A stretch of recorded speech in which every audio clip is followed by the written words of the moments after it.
নোৱাৰোঁ বা time management কৰিব নাজানো তেতিয়াহ'লে কিন্তু নহ'ব। তো টাইম মেনেজমেণ্টত আমাক ফাৰ্ষ্টত আহি গ'ল আমাৰ যোনটো আমাৰ মানে কুৱেশ্যন পেপাৰটো দিয়ে।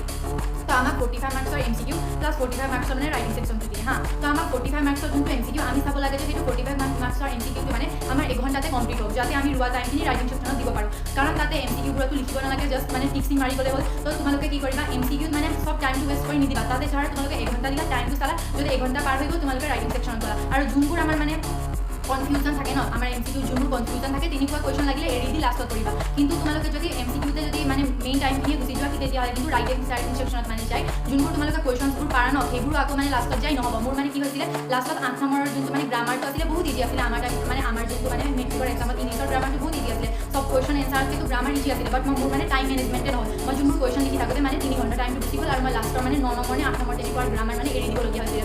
জাষ্ট মোৰ এনেকুৱা বহুৱাব লগা হৈছিলে, হ'লেও এৰিব লগা হৈছিলে। কাৰণ মই মানে বেছি টাইমখিনিয়ে কি কৰিছিলোঁ মানে MCQ দি দিছিলোঁ, বহুত পেনিক হৈছিলে ন তেতিয়া। তো মই কি কৰিছিলোঁ MCQ দি দিছিলোঁ। তো তোমালোকে এইটো একেবাৰে নকৰিবা। চ' টাইমটো ভালদৰে চাবা যে কিমান টাইম হৈছে, আমি ইমান টাইমৰ ভিতৰত কি মেইনটেইন কৰিব লাগিব সেইটো ভালদৰে চাবা। তো ফাৰ্ষ্টত আহিলে টাইম মেনেজমেণ্ট, সেইটো তোমালোকে ভালদৰে চাবা। তাৰপাছত ছেকেণ্ড আহি গ'ল যে আমাৰ ৰাইটিং স্কিল। আমি যে এক্সামত লিখোঁ সেইটো ৰাইটিং স্কিলটো কেনেকুৱা। ধৰা আমাক 2 মাৰ্কৰ এটা কুৱেশ্যন, সৰুকৈ কুৱেশ্যন দিছে, তাক ধৰা আমি 1 পেজ বা পূৰা 1 পেজ মান বা আধা পেজতকৈ বেছি লিখি দিলোঁ। যিমানো লিখিলেও আমি তাতে 2 মাৰ্কছ পাম, কম লিখিলেও আমি 2 মাৰ্কছ পাম। তো তাতে বেছি লিখা একো দৰকাৰ নাই। যিমান মাৰ্কছৰ কুৱেশ্যনটো দিছে তোমালোকে সিমান মাৰ্কছৰ লিখিবা। যদি তাতে ধৰা 2 মাৰ্কছৰ লিখিছে, তাতে ধৰা 2টা পইণ্ট লিখিলে হৈ যায়, তাতে ধৰা তুমি 4টা বা 5টা পইণ্ট জানা, হ'লেও তুমি যোনটো 2টা লিখিব লাগে সেইটো 2টাহে লিখিবা। একেবাৰে মানে 5টা 6টা পইণ্ট লিখি নিজৰ টাইম ৱেষ্ট একদম নকৰিবা। তো সেইটো হ'ল টাইম মেনেজমেণ্টৰ কথা।